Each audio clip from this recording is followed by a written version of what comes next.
The first slide that I actually have for you is probably one of the most important and most popular ones, because it shows two things. It shows the amount of investment that went into European sports tech over the last 5 years. That's the one thing, that's the green bars. And secondly, it's the investment rounds that have taken place. That is that gray bluish line that you see there as well. And of course, we have a bunch of observations here. Just one information up front: if you look at the 2020 bar, you see a little dotted extra area on top. This is a 15% reporting lag that we always add, because our experience tells that on the date when we capture this data, we have our final date. This is not the last time we would find out about investments happening in European sports tech. So there's typically a little lag. So later we find some rounds that would add to that year. And based on our experience, that is 15%. So long story short, last year we have seen 348 million euro going into European sports tech. With that reporting lag, we expect that amount to grow to 400 million euro for 2020. And if you compare that to the last years, obviously you're going to see that European sports tech took a hit.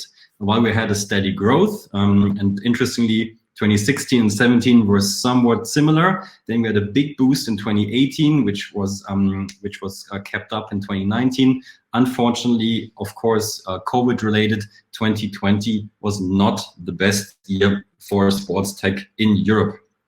But there's hope, because Q4, so the last quarter of 2020, was actually the strongest in the year. So let's say going a little bit out of the pandemic, investors were more ready to open their pockets again. And also this year started strong, so that we believe that this number will be exceeded this year if nothing crazy happens. If you look at the number of investment rounds, with 105 recorded ones from last year, there was actually the weakest year in the 5-year period, which is also understandable, because investors, like I said, were very careful, were very selective. But the result actually was that the average ticket size last year was stable, which was around 4 million euro. And also the median ticket size, with about 0.8 million euro, was somewhat in the ballpark of the 18 and 19 numbers. So good news is the end of the year was strong. This year started well. Average and median ticket sizes stayed on a good level. Now we just have to see more investments. That is what we would wish for European sports tech. What we also do is we don't just look at Europe as a continent. We also do a little deep dive to understand where the investment is actually coming from. Before I get into those numbers, which of course are highly interesting, as we like to think, one thing up front: Israel is in the European sports tech report for the first time. Why so? Two reasons. First of all, again, last year and also the year before, we got lots of messages from Israel saying, hey, we actually economically see ourselves more as a European country than an Asian country. And the second thing that we also always like to say is, if UEFA lists the Israeli football clubs as European teams, or they take part in the European competitions, that's definitely good for us, good enough for us to also include Israel in our reports. Coming to the numbers, on the left side, you see the ranking for sports tech investment over the last 5 years. On the right side, you have the same view, but just for 2020. And there are a couple of interesting things I want to walk you through. I'm just sticking to the main ones. The rest you can see for yourself or read in the report. First of all, left side, it's the big three again. UK, Germany, France. They have been leading European sports tech ever since we're doing our reports, ever since we are capturing that data. But one thing is interesting also, if you for the first time have a little sneak peek on the right side, Sweden is actually performing really well. They landed on rank 3 last year, while France is down to position number 5. And in the overall chart, this means that Sweden is really getting really close to France and might even take over France in the next few years. Who knows? So maybe the big three becomes a big four, or Sweden takes over France. Germany had a really good year in 2020. Almost at the levels of UK, so that gap has always been huge. So maybe Germany will get closer to the UK at some point. But yeah, the UK itself on the left side, as you can see, over 180, 190 million euro more than Germany. So if you actually combine Germany and France, you almost get to the amount of funding that UK has seen. What else on the left side? Romania is always a special one because they had exactly one investment round a couple of years ago into a betting company. So their positioning in the ranking is always based on that. So we expect them to drop out at some point.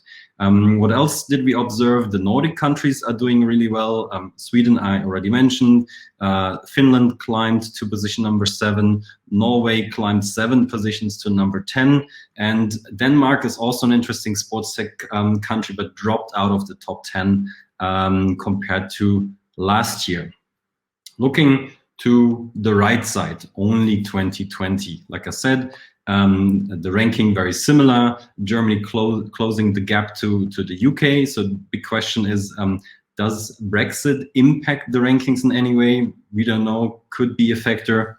France dropping to number 5, that I've mentioned. And besides that, again, the Nordic countries doing really well.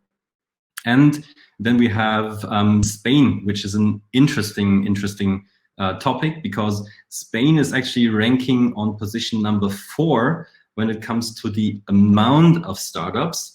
But when it comes to funding, as you can see, 9th place for last year, and also for the 2016 to 2020 ranking, Spain is only on position number 11. So for the Spanish and also, by the way, Italian countries and cities, it's always an interesting mix of, there are actually lots of companies there, but the funding side is struggling a little bit.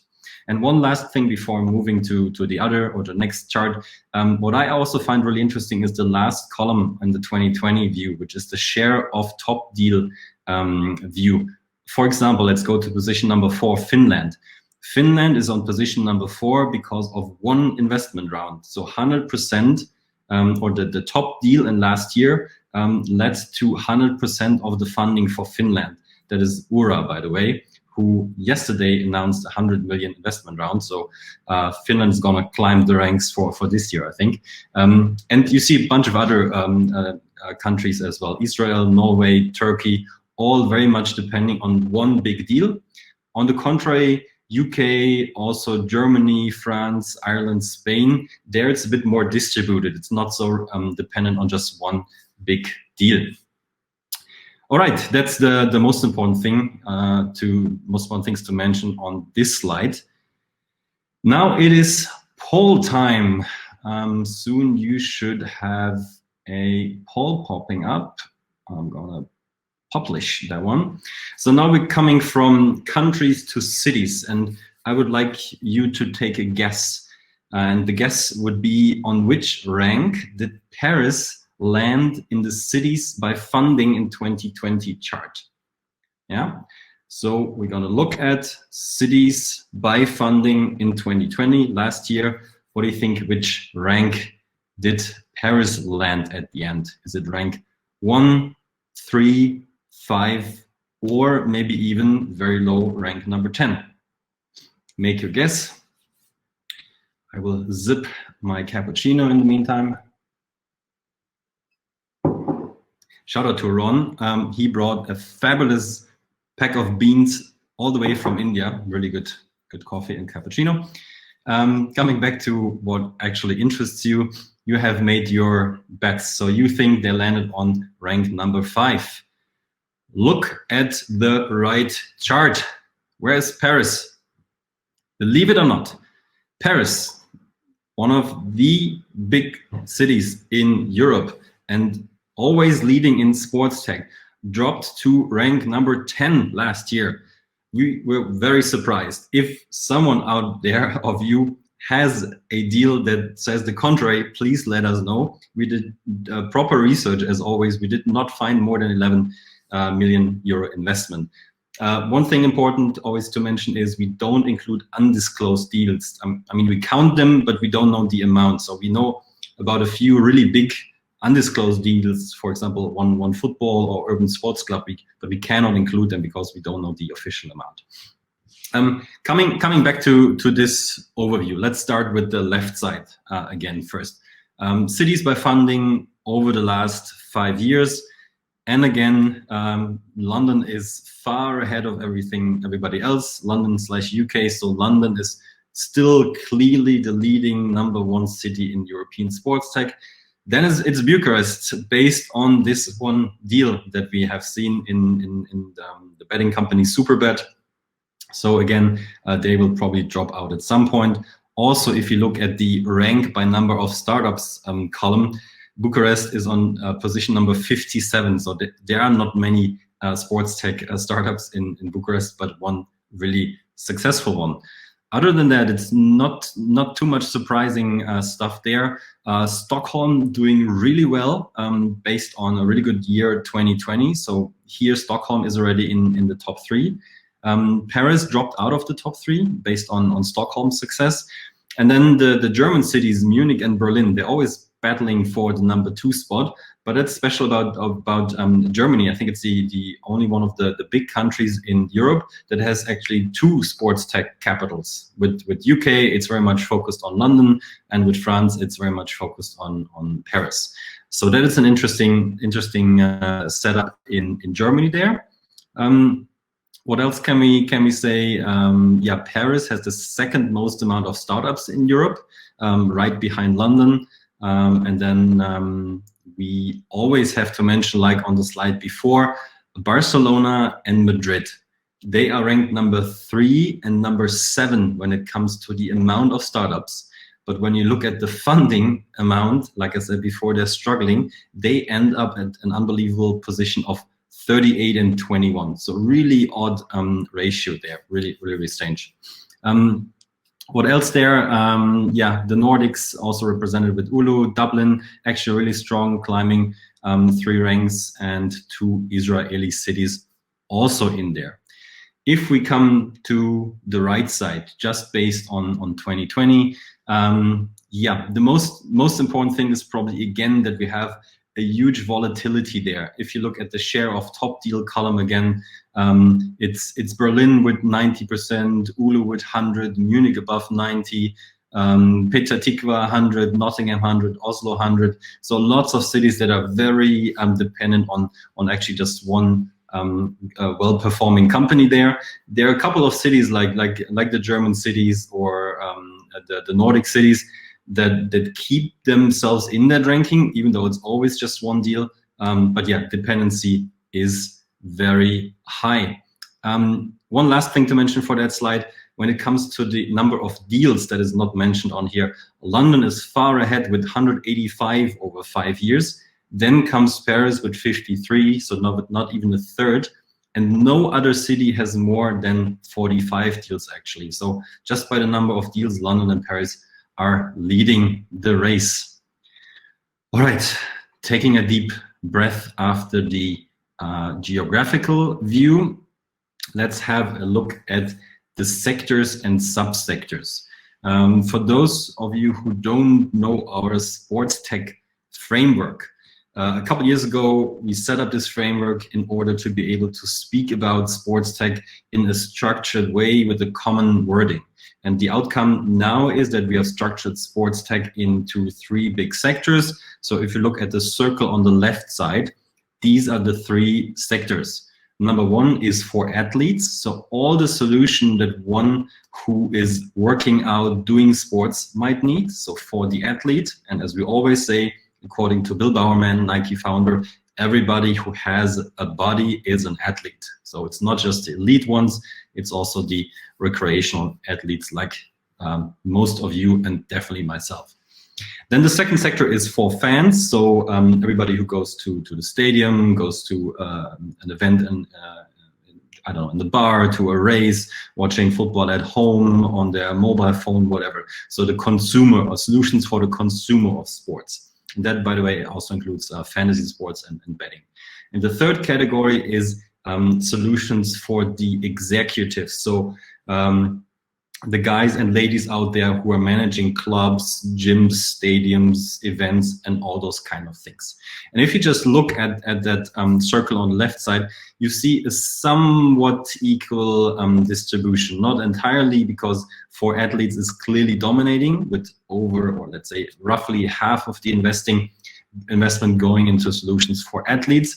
But for example, this morning when we looked at the Asia Pacific numbers, there it was solutions for executives who had 1.1% of the funding. So 99% of the funding went into the end consumer business, and for executives is basically a B2B business sector. So takeaway from the left side is, for athletes is clearly the dominating segment, with half of the investment going into there. When we look at the right side, then we go one level deeper. Again, so the colors are matching there. We have for athletes, for fans, and for executives, the three sectors, and each sector is broken down into a bunch of subsectors. We also have subsectors, but that would be too much for this webinar here, but we could even cluster it one level deeper. And if you look at those subsectors, again, we can see that each of the three circles has a somewhat evenly distribution. Also, that is completely different in Asia Pacific, by the way. Check out that report so you can read more about that. And over those three sectors, it's I think interesting to highlight that the top subsector from all of them was sitting, not so surprisingly, in the for athletes sector, and it was for activity software. So if you look at the for athletes sector, we have broken that down into for activity software, for activity hardware, and then everything that happens surrounding the activity, which is before and after the activity. Hope that's not too confusing. But a main message is, it's not a number that is on this slide, it's just me telling you that 19% of the overall investment went into activity and activity software solutions. That is clearly the biggest subsector. And in 2020, so last year, that number went even higher. It went to 28%. So almost a third of the total investment from last year went into activity software. I mean, we had a huge fitness boom last year, lots into hardware as well, but that's more a North American topic. But in Europe, lots of funding went into for activity software. That is probably the most important part. The second biggest subsector, just to let you know, is content platforms in the for fans section. So either it's people working out in some way with some sort of software, or they're consuming content in platforms, for example, like Minute Media. By the way, the logos that you see there, this is in each subsector, the company that raised the most amount of money in that 5-year period. All right, that was the sector view. Now we're looking at which companies are actually behind those numbers. And again, like the geographical slides before, we're taking a look at the 2020 funding, that's the right side, and we take a look at the all-time funding in European sports tech. First of all, what we have done without you having to look at the actual companies, we added those little bars with different colors. Why did we do so? Because it lets you immediately say how many companies there are target athletes, how many companies target fans, and how many companies, or which companies target executives, right? And if you just look by the colors on the left side, you see that Sportradar is the only company in the all-time funding list that actually is done for executives. On the right side in 2020, it looks a bit differently because we have Pixelot, Challenger Mode, and Glowfox 3 companies in the for executive segment. And again, if you compare that to Asia Pacific, what we had this morning, that is completely different, because you did not see any green color on that slide at all. What is interesting to say on the left side, all-time funding, as you know, Superbet Romania got a big investment round, so that's why they're sitting on number 1. So we expect that to change at some point, hopefully. Then Sportradar went public this year, so nothing to expect from there anymore. We have OneFootball, for example, who have a bunch of undisclosed funding rounds. So actually they would rank higher, and in my opinion, actually in front of Superbet. And we have other companies like Otro, where we probably don't see much funding anymore. And Ura, like I said yesterday, announced a 100 million funding round, which would immediately boost them to a higher ranking. I think Minute Media, if I'm not mistaken, also raised something this year. So expect Ura probably to be in the top 3 for next year's view. And what else to add? Yeah, the new ones on the left side are OneFootball with the round that they had last year, and Ura. So the other 8 have not changed at all. What else on the left side? Oh yeah, we have three German companies there from 2 different cities. So Germany is doing well in that all-time funding list, actually. Coming to the right side, G-Loot, a real money esports platform from Stockholm, landed on rank number 1, super slightly ahead of OneFootball, which is only a 1 million euro difference. Overall, we see esports, we see content, and we see fitness. That is like the typical topic, or the typical topics in European sports tech. Actually, it's only Play Magnus on position number 8, which is a chess training app, that is not fitness content or esports. By the way, we have tested Play Magnus, so if you want to know what that looks like, go to the Hello SportsTech YouTube channel, which is another episode in which I beat Ron, by the way. Good thing is that he cannot react right now, and he might in a few minutes though. What else is interesting on the right side? We have 4 Nordic startups, so that is really, really good performance there. I think that is it for this slide. That should come a little bit later. We're coming back to this. We have one more slide for you, which is about the sports tech ecosystem. So we're going to have a look at which are the investors in European sports tech, which are the accelerator and incubator programs, and which are the sports tech innovation initiatives. And I would like to know from you, there's a poll, should be a poll popping up. Again, you making a guess. How many innovation initiatives do you think we have in European sports tech? So not investors, not accelerator incubator programs, just innovation initiatives, which are initiatives that deal with startups, with tech topics, and those kind of things, and often involve startup activities, actually. So do you think we have 7, 17, 27, or 37? Let me know your thoughts. I'll give you a few seconds. There is a head-to-head race, maybe not that much anymore. All right, so you're guessing that there are 17 sports tech innovation initiatives in European sports tech. Look at the right side. We have an unbelievable amount of 27 sports tech initiatives in European sports tech, distributed basically all over Europe. And this is something that European sports tech is really strong in. So we might not have the highest funding numbers. Actually, we are region number 3 behind North America and Asia Pacific, but we have a really good and rich ecosystem here. Not on the investor side. So on the left side, you see the 8 investors that we found in European sports tech. I'm coming to that in a second. But innovation initiatives, and there's football clubs, there is public initiatives, there's private initiatives. So we have a rich portfolio, diverse portfolio of interesting initiatives. Not gonna go through all of them. Best is that you, if you're interested, download the report. You have descriptions for all of them. Many of the initiatives gave a quick thought on the European sports tech space and startups. So it's probably interesting to have a look at. And yeah, that is unparalleled. You don't find any other ecosystem on this planet that has this richness of initiatives.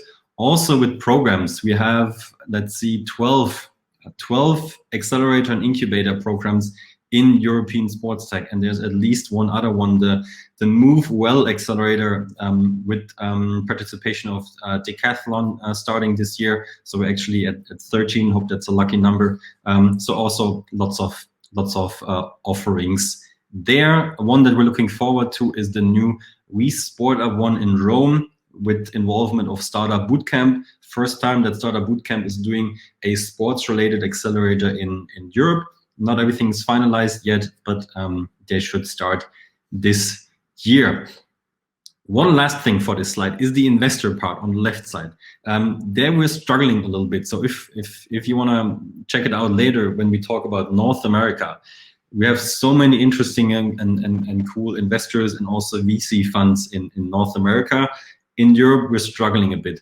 And one also important thing is that even though we have considered them being funds because they have certain funds to invest in, none of them, maybe Bitcraft aside, is like a proper big fund dedicated purely to sports tech with a decent closed fund actually. So we don't have this 50, 100, 150 million sports tech dedicated fund, unfortunately. Bitcraft is a bigger one, also Remagine and Hyro, but two of the three are more into esports. Remagine is also a lot into media and entertainment. So what I think we would also need is like a proper big VC fund for sports tech. So that is always my wish.